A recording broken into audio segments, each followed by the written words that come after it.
We're on a mission to craft the perfect B2B marketing campaign. So I've got 4 of the best experts in the business to join me.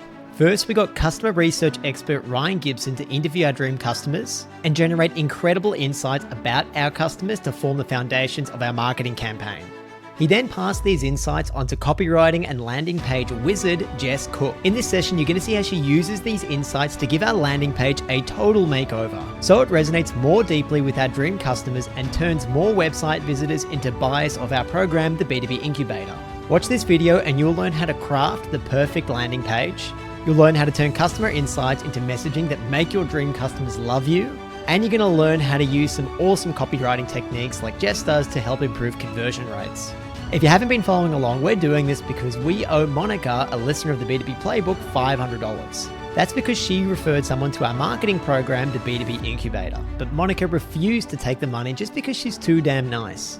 So we're taking the $500 that we owe her, putting it into ads for the first time ever, and giving her 20% of whatever it is that we make. The question is, with the help of the experts, can we turn that initial $500 into something much, much bigger to give her? Subscribe to our email list to follow the journey and find out. Okay, let's get into this session with Jess Cook. Now, like all good campaigns, we started with customer research where Ryan Gibson interviewed Monica and he turned that into a document with some killer insights about her pains, anxieties, roles, responsibilities, and of course, what she loved about our demand gen program, the B2B Incubator. Jess, you are now the next port of call because we're taking those insights and you're helping us update our landing page with your copywriting wizardry. Now, before we dig into your landing page changes, which I love, by the way, how helpful was it to have Ryan's customer research as a reference point? It's the difference between copy that's actually going to work and copy that's not. I think you can't possibly write a landing page that's going to resonate with someone that you're trying to get to purchase your product, try your services, without talking to someone who has done it, who's felt that pain before, who knows what life is like before and after the thing, right? And that is it was just a well of gems left and right, and so helpful in getting me to my process.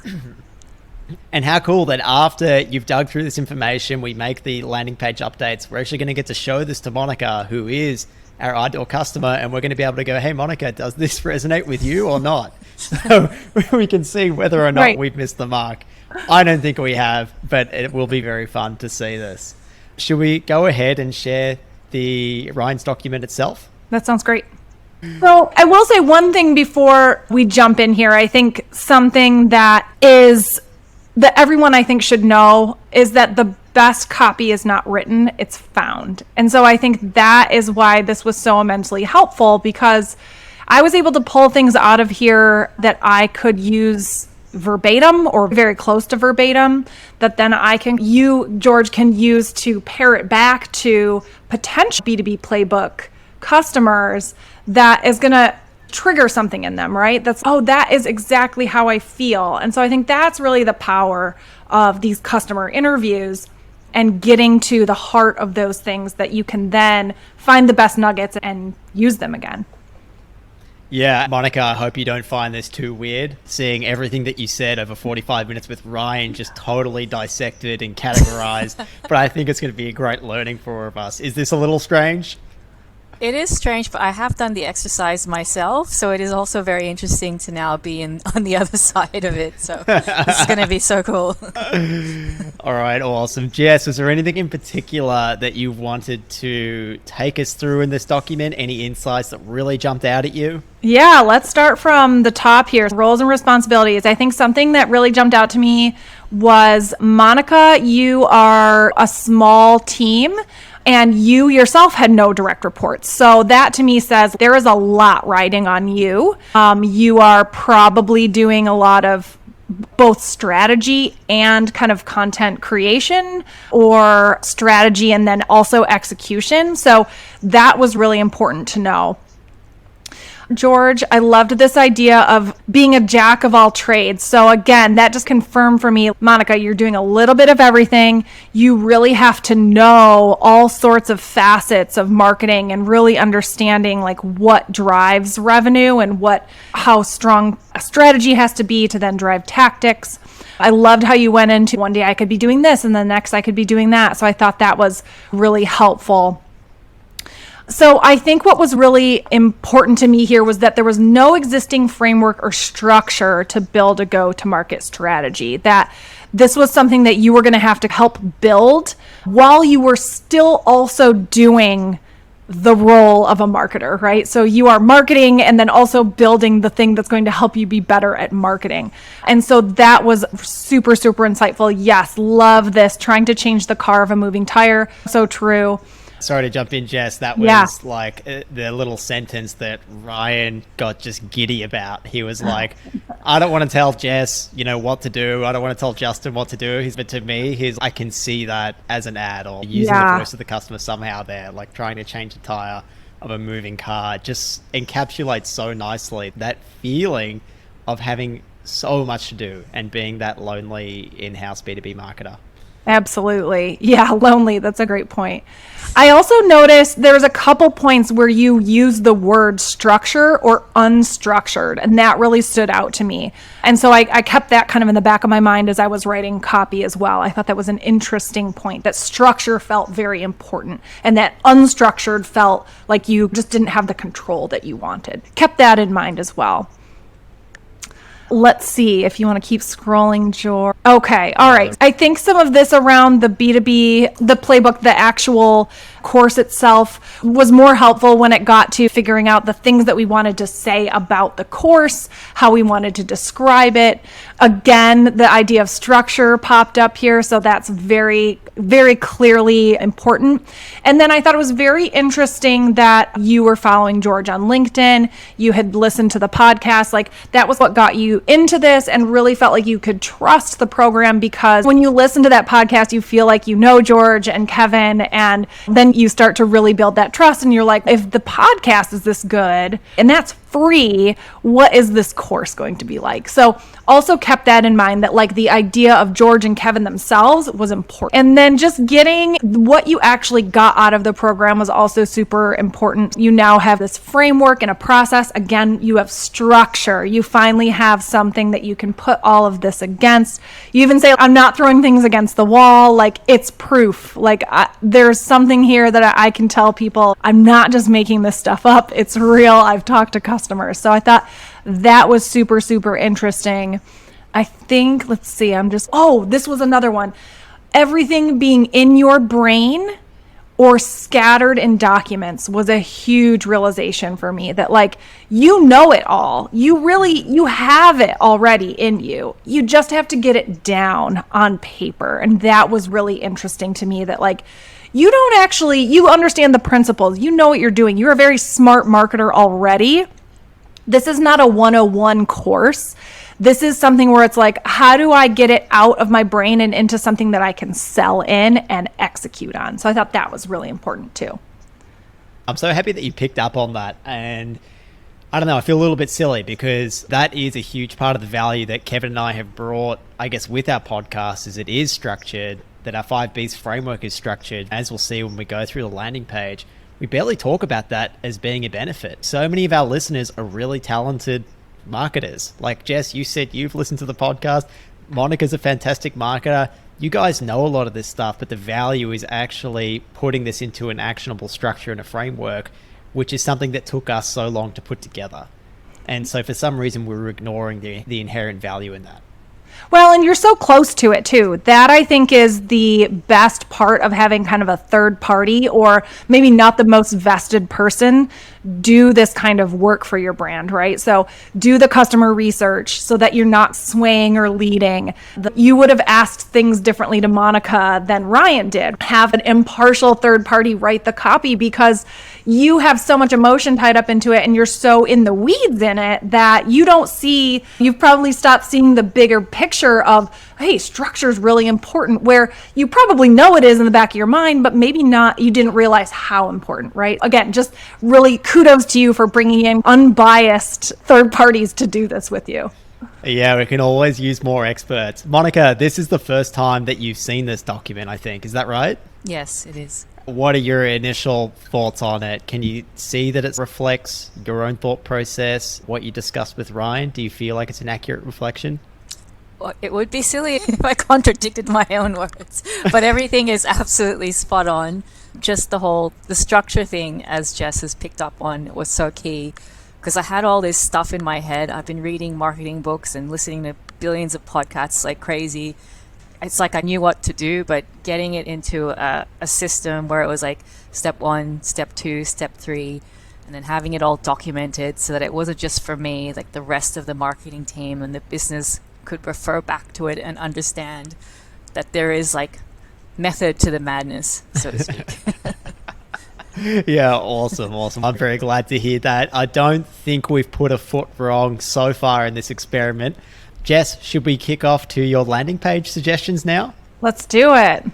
All right, let me pull these up. This is great. Real quick, just to give everyone an idea what exactly we're looking at here. I am not a designer by any means. Canva is about as far as I can go. And so what I love to do when I'm working on just revising a homepage or a landing page copy is jump right into a Google drawing, because it is not a fancy program. You aren't going to be able to waste time trying to make things look good. You're really going to focus on the fundamentals of the message, the hierarchy of the messaging, things like that. And what we have here is just a very simple Google drawing, and I took one big long screenshot of the original version of the B2B incubator landing page, and then to the right of that I started writing notes, I started writing headline ideas, I pulled all kinds of quotes from Monica, left them over to the side for some inspiration for me, and this was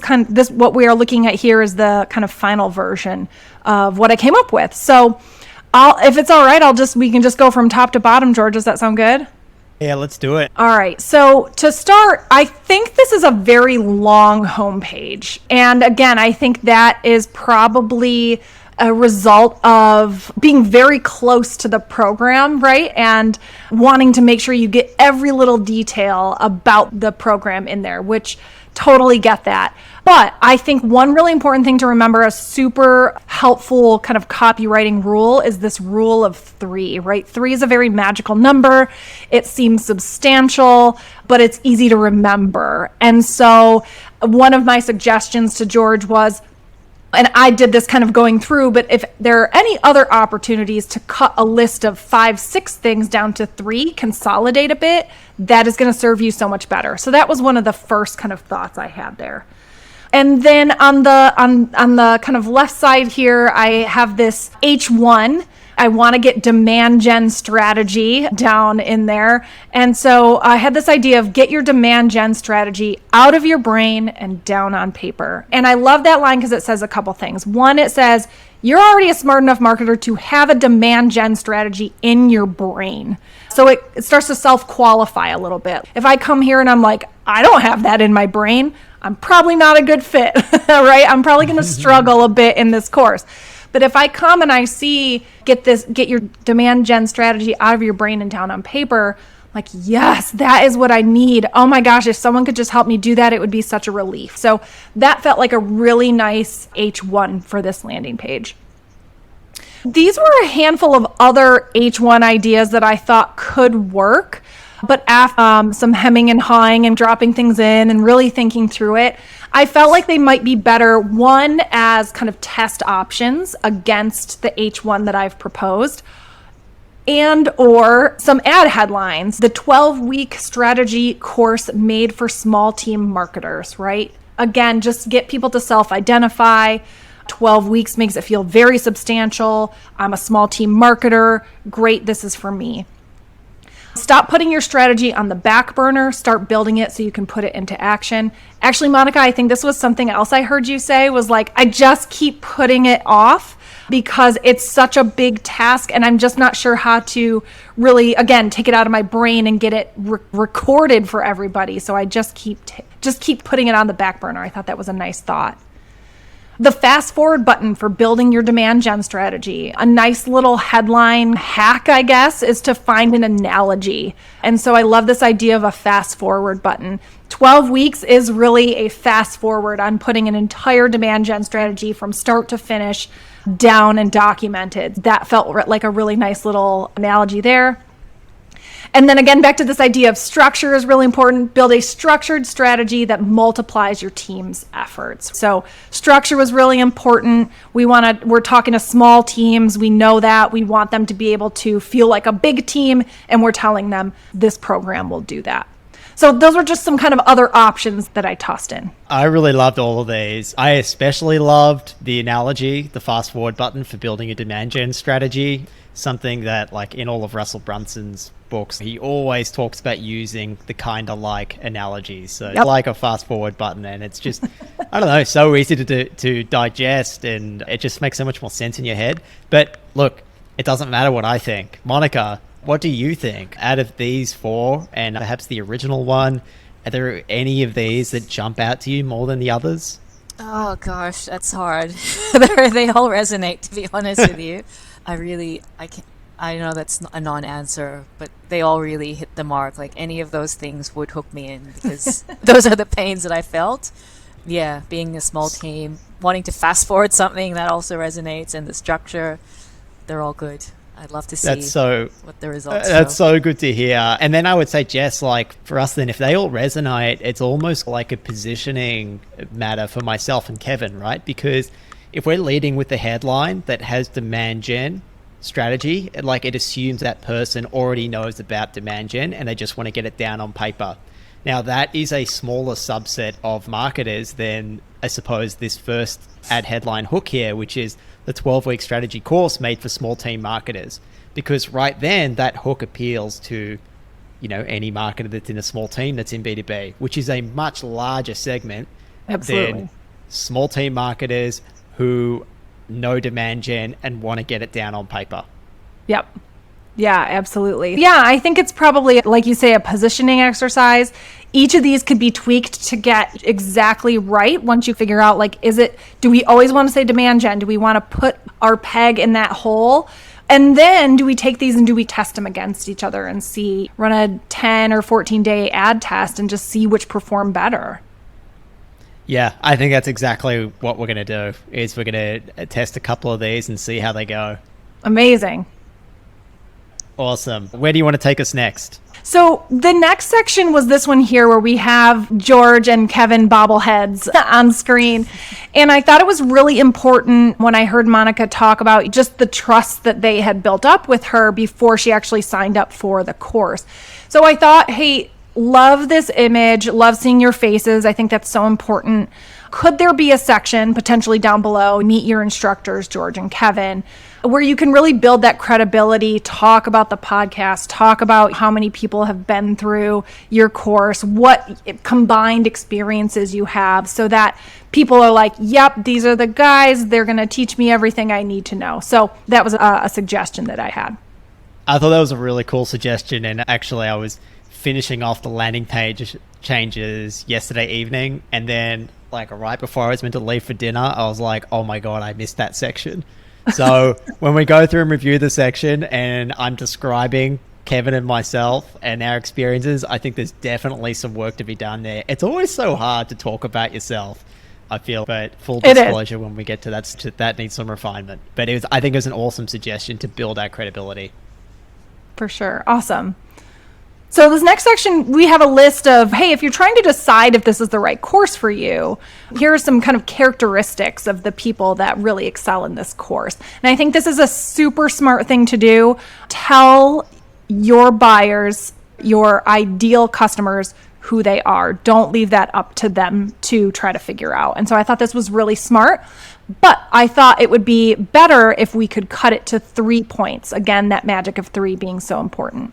So Love your opening line. This program is for in-house B2B marketers who, and then I broke it down to these 3 things that kind of combined what you had, but also brought in some insights from Monica's interview. So, are part of a small marketing team without a clearly documented demand gen strategy, are tired of deprioritizing their strategy because they're so caught up in the day-to-day. Again, that jack of all trades idea coming back in. Want a structured plan that will allow everyone in the org to do their part to grow the business. So again, that small team, we want to amplify that, and the idea of structure being so important. Yeah, I love that. I thought you distilled that really nicely into those 3. They're so much easier to digest, and they're much more directly relevant. And I think we're about to see that again in the next 3 that you did for those who won't be a good fit. So let's go. Yeah, for sure. So I thought the original list you had, I couldn't think of a single marketer who would say, oh yeah, that's me. Yeah.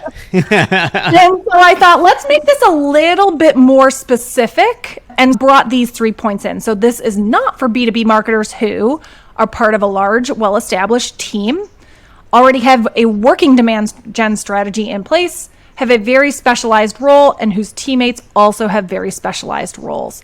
So all of those things to me say, hey, you've already got this down. You're probably just not, and it's not even like the marketer themselves. Someday they might find themselves in a position to come back here and need this program because they're no longer a part of an organization that looks like this. We actually put it on the organization that they're a part of, which I think is very interesting. It leaves it open for, hey, they can come back in the future if that situation changes.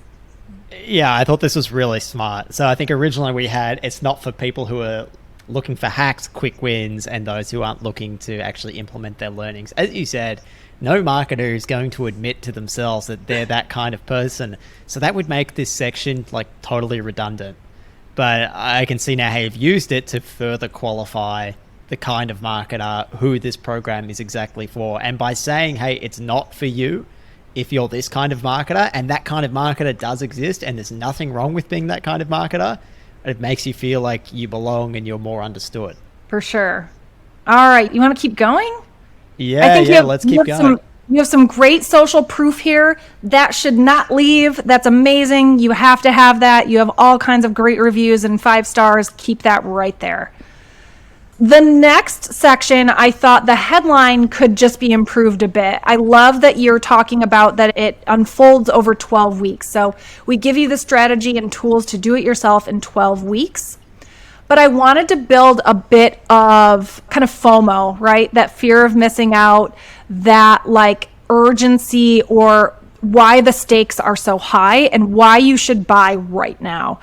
And so I really like this line, these 12 weeks will pass anyway. Wouldn't it be great to have a documented strategy at the end of them, right? Do not let this time pass. It's going to pass. So at the end of this, you could either not have a strategy or you could, right? And so I love that idea that you could just be 12 weeks older with no strategy, or you could have a strategy. I think that's awesome because it refers back to Monica talking about how the program was essentially a forcing function, and it forced her to go through and actually do this over a 12-week period. Monica, what do you think about this headline here? Oh, for sure. Having the course and being part of a group, and like you said, being forced to do things to a deadline just meant that I wasn't deprioritizing it, because in my heart, I know the strategy, you need that before you can do anything else, and yet it's so easy to just push it off. Wait, I have to write this copy or whatever I'm doing that day. So that was, for sure. Yeah, it's a good one. Yeah, I think I remember you saying it almost felt like you were back at university.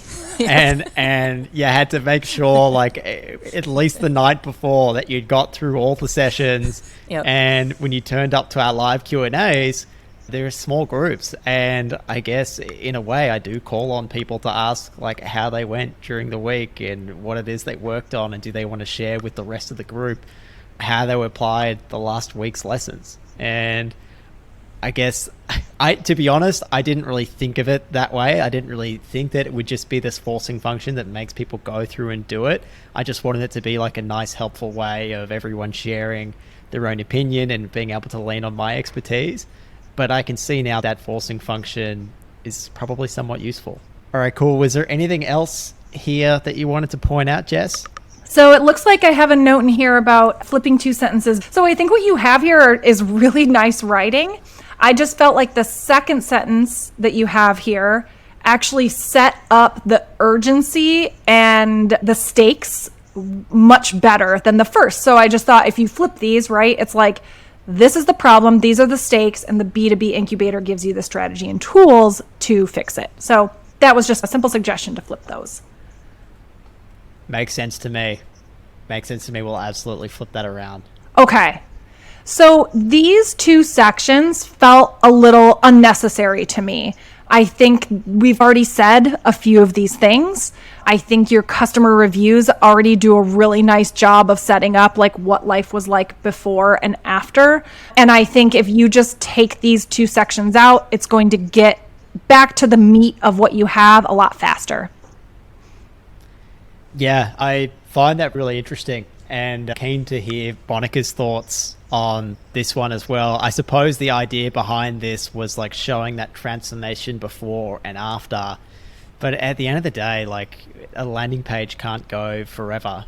People are coming to this landing page when we've already built some trust with them. They have a good idea of the problems, that they have a good idea as to how we can go and solve them.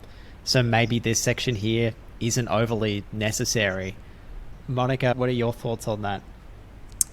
Yeah, I would probably agree. It would be good maybe to see if taking it out would be not damage anything, because I did check out your website, but really my decision to do your course had been made even before I ever went to your website, just from seeing your posts on LinkedIn and listening to you on the podcast and trusting you and knowing that you knew what you were talking about.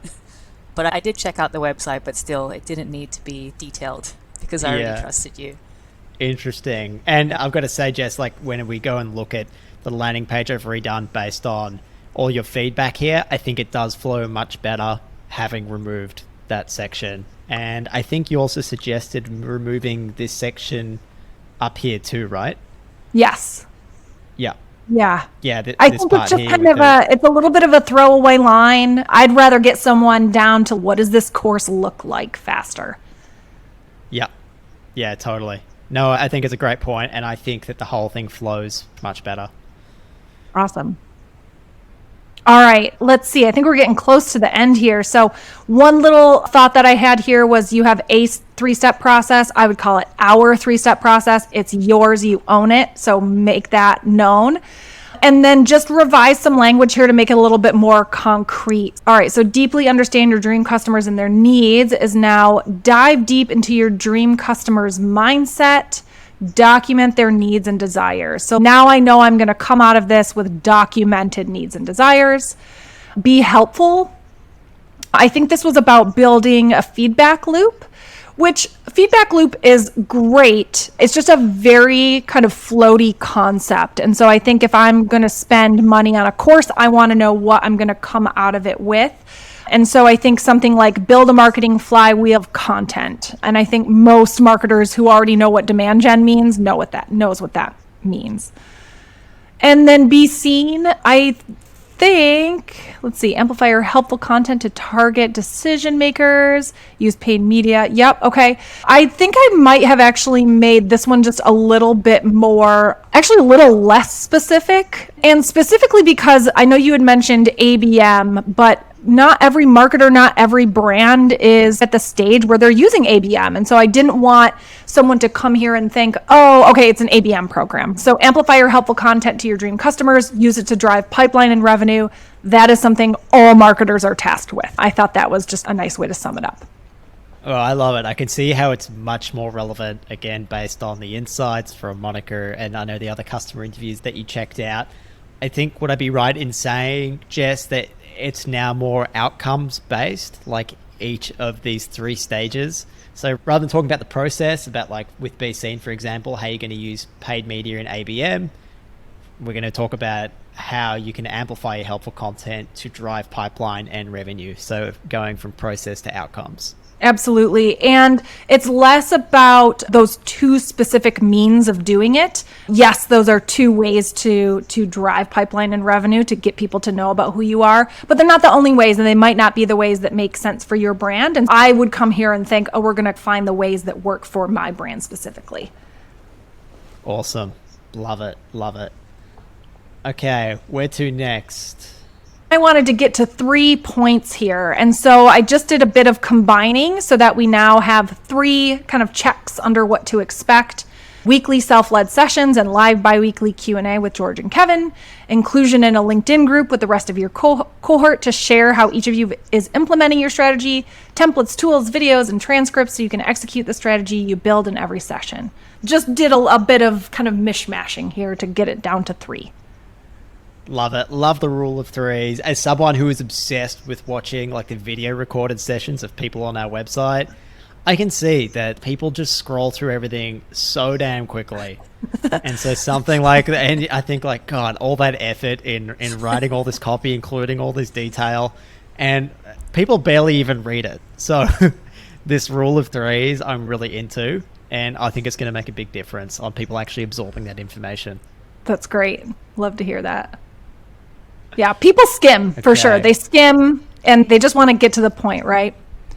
I think you had a couple of extra reviews here. I think you have plenty above. You can just take those right out. This next section below, I cannot tell you how much I love this section. I think it is so bang on smart to include the actual words of your customers. And I jumped into so many of these in this accordion, just wanting to read their answers. I did actually get a lot of insight from this for this project to hear, what were the problems that they experienced? Oh, they're like my problems. Oh, that's what they learned. That's what I need to learn, right? And so I think it's just so great, again, just to mirror that back to people, to someone like Monica who can come and be like, these are the exact problems I'm trying to solve. I really need this course. That was the idea that we had. I guess like my concern was, are these too long? Is there too much for people to sift through? The hope was, and for people who are listening to this and not watching, under the video of like the kind of customer interview, we have the name of the person who went through the program, the company, the position within that company, the size of their marketing team, and the business type. So my hope, someone would be able to just go through, find the profile that exactly matches them, and then read through how that customer interview went so they can see exactly what people got out of that program. But my concern is, Jess, and I don't know if you have any thoughts on this, is it too long? Because there's a fair bit of detail there. There is. I think what you could do, and I'm going to have to give credit to my friend Justin Dunham for this idea, you could turn Hotjar on this section, on this page, and use that heat mapping technology to see if maybe there's only 4 or 5 that people consistently click on. And if that's the case, then go ahead and shorten it. But I would take a look at some of the data there, because you might find that it's pretty evenly spread out. Different people come, they're interested in different answers from different people. So I would just do a bit of data collection there before you make any decisions. Yeah, awesome idea. What about, and look, this isn't as data driven, but what about the impression that it gives? Because I think when people come to evaluating things like this, Monica had already built that trust with us. And if you're scrolling through this webpage and that the in-depth customer interviews that are titled Brutally Honest Customer Interviews, I don't know how deeply people are even going to look into these. Is it just something that just looks like that it's been put through the mill, that it's really helped people and people don't go through and review it in detail? Can that kind of play a role in this webpage as well? I can speak from my experience. I came here and I thought this was just brilliant. I think I would keep this for sure, because I just think it's so refreshing to see something this different. And all of the people that are coming here that you're trying to get to sign on, they're marketers. I think just even the thinking around this, they will appreciate it. It will just build the chops of, ooh, these people think differently. I want some of that. So I don't know. That's my thinking. I would absolutely keep it and just do a little bit of data collection, see what you get out of it. All right, awesome. Monica, any thoughts of your own on this section? No, to be honest, I didn't check any of these out. If I pretended like I didn't know you so well from the podcast, I probably would. check out these things. And the fact that it's titled Brutally Honest is really cool. That's good.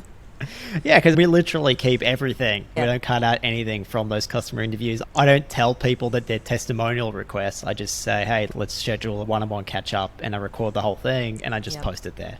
So there's the good, the bad, and the ugly, and it's there for everyone to see. So smart. Love it. All right, where to next? All right, let's keep going. Hey, one last little thing. Uppercase that A and that Q. That's Oh, I love that. It's so good. And I promise you, I corrected that. I knew that was something that would really bug you, and I fixed that one up. Okay, I love these suggestions. Is there anything you want to say about this, Jess, before we now have a look at what I did last night and trying to fix up the webpage in line with all your suggestions? No, let's take a look. Okay. All right. Hold on one sec, guys. This is what happens when Kevin goes on holidays. Okay. So look, I've implemented these changes like pretty quickly, and I'm sure there's some things we could do on the design side to make things stick out more and maybe flow a little better.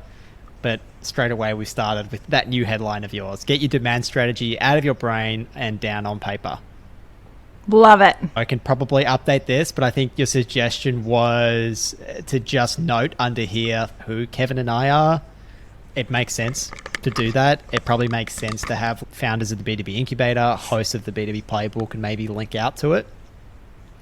I didn't know if it was worth including like just one little testimonial about the B2B playbook and the value that it has from one of our dream listeners. I don't know if that's something that would be good to verify that the B2B playbook does really serve this community of people that we want to go through the B2B incubator. That was just an idea that I had, but I haven't got that in here. I would, just to touch on that really quickly, I think that could be a little confusing. I think it's very smart to say that you are the founders of it, that you are the co-hosts of it. I don't know that I would go much further than that. I think this section, or whatever you end up ultimately doing here, should just really build that credibility, but I wouldn't mix the two here, if that makes sense. Yep. Yeah, okay, I think that makes sense. And I think that is a reason why we resisted putting like podcast testimonials on here to begin with. So great reminder. Absolutely, I think you're right. Let's throw that idea in the bin. Okay. And also I think like we want to limit as well with this landing page, like how many call to actions they are and where they take you, right? So if we're directing people off the page to the B2B playbook, then that's an opportunity for people to get distracted, not process the rest of the information, and not take the action that we want them to take. Would that be fair to say? Yeah, absolutely. All right, cool. So this is the section that I want to jazz up and just wrote very quickly. So let's ignore the text here. But taking your advice here, put meet your instructors, George and Kevin, put a little bit about our combined experience. I want to talk about how we came about with our 5Bs framework, why it works so well, the proof that it works so well, the people who've gone through the program, and then just have our faces here again. This time not as bubbleheads, so maybe people take us a little more seriously. No, I love the bobbleheads, but I also love just bringing in that humanity a bit. You might also just, as another thought, play around with the placement of this section. See how it works up top here. See if you want to get some social proof in first and then introduce yourself. Just another thing to test. Always be testing this page. Yep. Yeah, definitely. Great call. Okay. Here come the testimonials on the right as they were before. And then we've changed this here on the left, the rule of 3. So about who this program is specifically for. So we updated that. And then again, who it's not for. We updated that to be the 3 that you suggested. And I think they resonate a lot more with marketers like Monica. Beautiful. Headline updated here. These 12 weeks will pass anyway. Wouldn't it be great to have a documented strategy at the end of them? I think it's so great because it's like having a conversation with the person who's viewing the landing page, which to me is just so much more engaging rather than speaking at them. It's like inviting them to really consider what it is that you're talking about. Yes. And what's that saying about how good books are meant to get their ideas understood, but great copy makes people feel understood themselves, or something like that. I think I butchered it. But hopefully, Monica, I don't know if you feel this way, but this copy makes you feel a little bit more understood than what was there before. Yep. I need to flip these sentences. Sorry, naughty boy. I didn't do that. That's all right. We have a little video here on the right-hand side, which is this is what it's like to join the B2B incubator. And to be honest, it doesn't get a huge amount of plays there. I don't know if it's not obvious enough that it's a video. I don't know if people just don't care about videos because they're just trying to glance through and browse the page rather than taking a real in-depth look there. But maybe that's something we need to look at as well. Yeah, I would say if it doesn't get a lot of action, it's something that you could probably get away with losing and pulling something else up that maybe has a bigger impact. Yep, great advice. I ditched the 2 sections. So we had the dude holding the magnet and the life before and after. We scrapped that. And I like how it flows straight into our 3-step process because it's really talking about the action side of things. Like, how are we going to actually help you now fix these problems? Yes, love it. And we've got the revised text here for be ready, be helpful, be seen. The 3 major steps. Again, that's a lot more outcomes based. The what to expect, much cleaner. God, the rule of 3. I don't know, our brains just love it. I love it. It just magical. hits so much nicer, yeah. Right? And someone skimming this is probably going to read, well, weekly self-led session, inclusion in a LinkedIn group, templates, tools, videos, got it. That's what they're going to see. So it's nice to break it up that way. Yeah, sometimes I like to go through these things and even just bold the keywords in each of those points. I don't know if that's something that you would recommend. Yeah, make that skimming even easier for someone, for sure. Yeah. To be honest, I even do it in most of my emails because I just know people don't really want to read them that well. I think we left this part alone. So the session plan where people go through and they scroll what they can learn through in each week. That is a section that does get a lot of use. I can see from heat mapping and video recording. So probably fair enough to leave that. The brutally honest reviews section, I took your advice and I put all the videos on the left and the accordions so people can navigate those videos on the right. Before they were alternating and it was probably like a little bit confusing to navigate. Does that kind of flow a little better? Yeah, that was really helpful. I was having a hard time understanding, like, does this video go with this over here? Does it go with this over here? And so I think this cleaned that up for me for sure. And then what are your thoughts, Jess, about our application form here? It's right at the end of the page. Do you feel like that's a good spot for it? I guess like the rest of the call to actions we have above, we have a lot of apply nows pretty much at the end of every section. And that just directs you down to the bottom here. What are your thoughts on that being there? Do you think that's the right spot for it to be? I do, yes, especially because you have calls to action that are jumping them down. I think a lot of times we see these very short landing pages, 3 bullets of what you're going to get on the left, form on the right. There's not much of a scroll, but that's often for a webinar that's free. I don't mind giving my email address for that because I might make it, I might not, but I'm going to get the recording, right? This is an investment. This is an investment of 12 weeks of my time. And so I definitely want some information before I commit to signing up. So I think this is absolutely an appropriate place for the form, especially because you have, hey, if I'm ready halfway down the page here, I can get to it very quickly. Okay, awesome. That's really good to know because when I created the landing page for this campaign, the Perfect Marketing campaign, I think I included like a section for people to leave their email like right in the hero section as you land and then again at the end.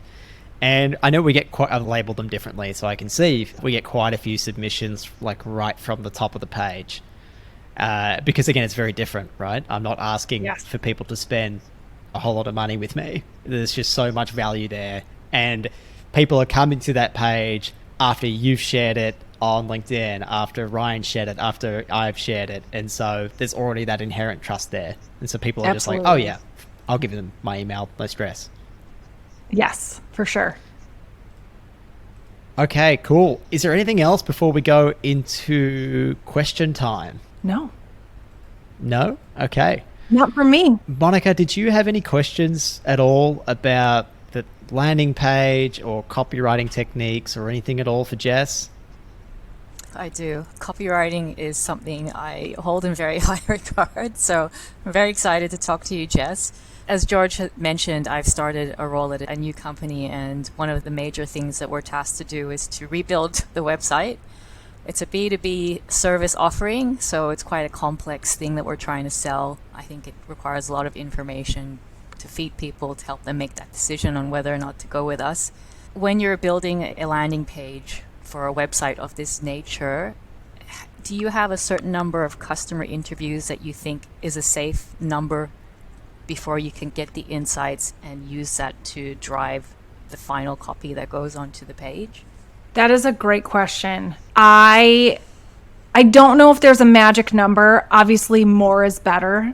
Customer interviews are often hard to come by, right? You have to make sure are we in good standing with this customer? Are they available? Do they want to talk to us? Are they in the middle of a contract negotiation? All of those things. Yep. I would say if you can talk to 6 customers, between 6 and 10, feels like a really good number where you're going to start to see a few trends pop up, people saying the same thing, people mentioning or referencing the same pain points. I think that is kind of a nice point where, 1 or 2, it might be circumstantial or coincidence that they're saying the same things. But if you can get between 6 and 10, I think you can rest assured that, what they're saying, the aggregation of what's been said is truth. Okay, great. Love that. 6 to 10 sounds manageable, like it's feasible, because as you said, trying to get a customer interview is no easy task. Yes, agreed. Yeah. I think that was Ryan's recommendation too, is try and go for that kind of number. And I suppose it also comes back to, if you're interviewing customers from a more narrowly defined ICP or segment, then you're probably going to get really similar answers, right, when you're doing 6 to 10. Whereas if you're a bit looser on who that ICP is and it's a wider segment, like, you could probably get much more different answers. Like, if I interviewed someone who wasn't aware of demand gen and went through this program, there's a good chance that they could have given me some really different answers to what Monica gave. Yes. Yeah. I would also say too, it depends on, it sounds like your company probably has a decently lengthy sales cycle, right? It's maybe a complex product. There's a lot to explain. There's probably multiple stakeholders. And so when you get to that level of complexity, you're probably only going to be able to talk to 6 to 10 to get your arms around what you need to talk about, because you're probably going to need to spend 30 to 45 minutes with each of them to really get the understanding you need.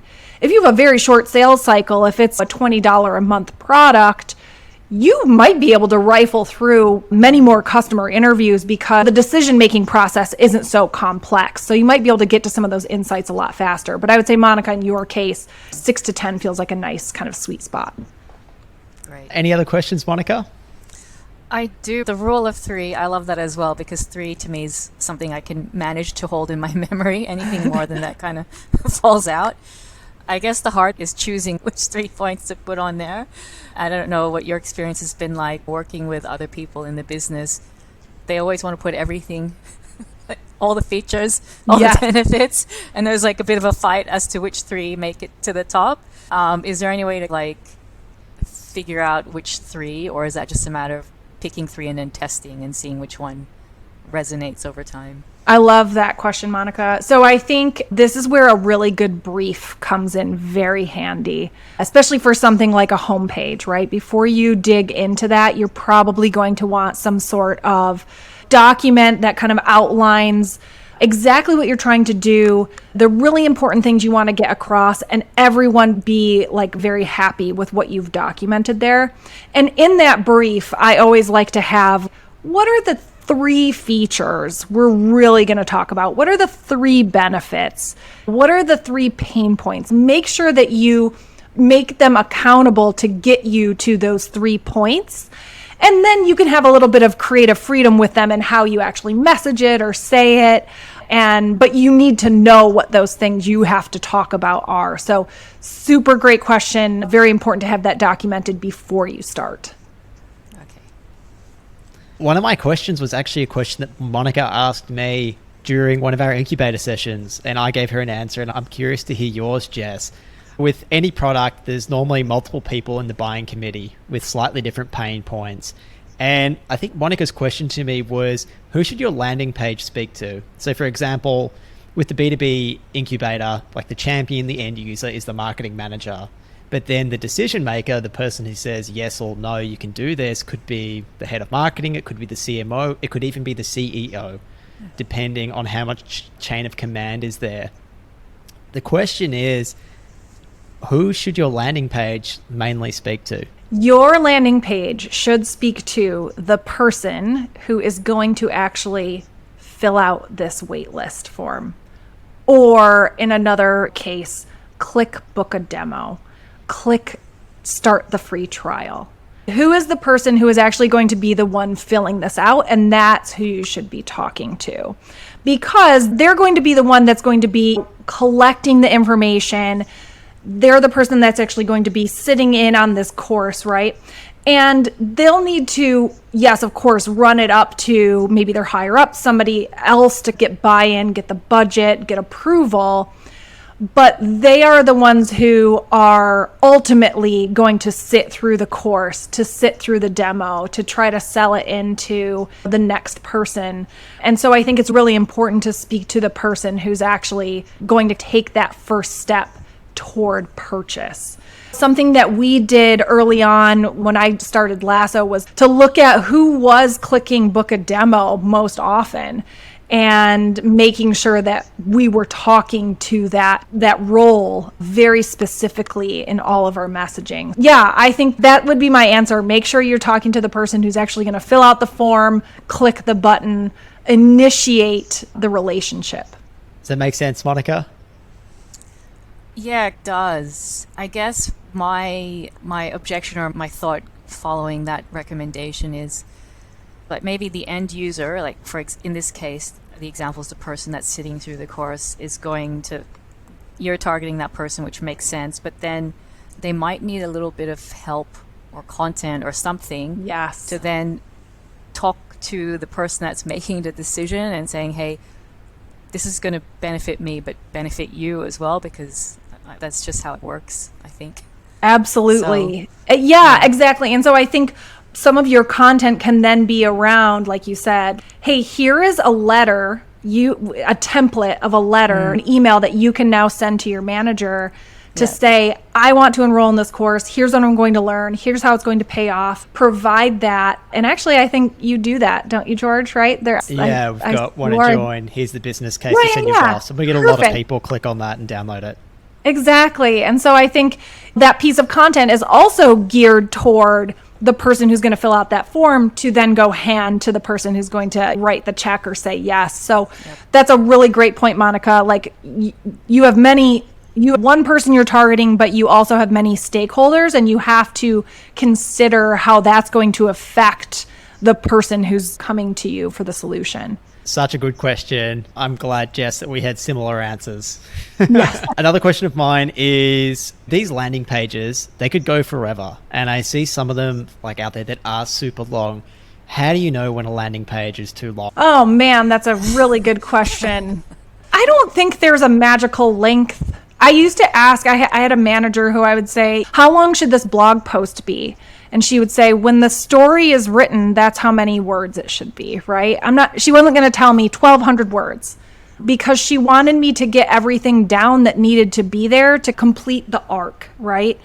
And so I think that's why it's really important to talk to people, talk to your customers, talk to your prospects before you're creating this landing page, because I need to know, like, how much information do you need? What would get you over the hump? What would prevent you from wanting to sign up for this? And make sure that everything they mention is there, because that's when those really long pages come in, is when we're guessing and we're just putting everything on there because we think more is better and everything here. Why wouldn't they buy after seeing all of this? But in reality, it might just be 3 or 4 things they need to know. Oh, that is such a good answer. That's a really good answer to that question. Monica, is there anything else before I let you jet off? And Jess, we'll let you go too. No other questions for me, but it's been a very Very helpful and insightful session. Thank you both. Awesome. That was so fun. Monica, next we're going to get you in front of our LinkedIn ads expert, Justin Rowe. Yep. And we're going to look at how we can then turn these new insights, this new copy into some ads to run on LinkedIn. So very excited to do that. Can't wait. Woohoo. One more thing before we go. Jess, tell us about homepages for humans, right? You've got a way that our listeners, our viewers, whoever's watching this, they can take a lot of those copywriting techniques that you use. They can get that insight into your brain, and you've got a little course which shows people how to do a lot of this. Can you tell us quickly about homepages for humans? Absolutely. Homepages for Humans is a course that I built in Notion, so you can just grab it and add it to your Notion notes, and essentially walk you through a warm-up exercise to get your brain buzzing, thinking about your ideal customer. And then we move on to, I have 30 different headline templates that I help you fill in the blanks to make sense for your brand. And then also at the very end, a homepage blueprint, the must-have sections of your homepage. And it's really simple. You take the headlines that we wrote in step 2 and you port them right over, drag and drop into the blueprint, and you have yourself a fully fledged wireframe by the time you're done that you can either use to completely revamp your homepage or just test some new headlines. It's actually a really fun little exercise. There's videos. I walk you through the whole thing. Yeah, Homepages for Humans. Damn, that is awesome. And people can find that link just through your LinkedIn profile. I'm pretty sure you linked to it there. Okay, yep, great. Sure we'll make do. it easy for people to access. It's awesome. An awesome little course, very affordable, and a great thing, especially if you've got that kind of writer's block when it comes to your homepage or you really want to take it to the next level. Thank you so much, Jess. Thank you, Monica. Thanks, George.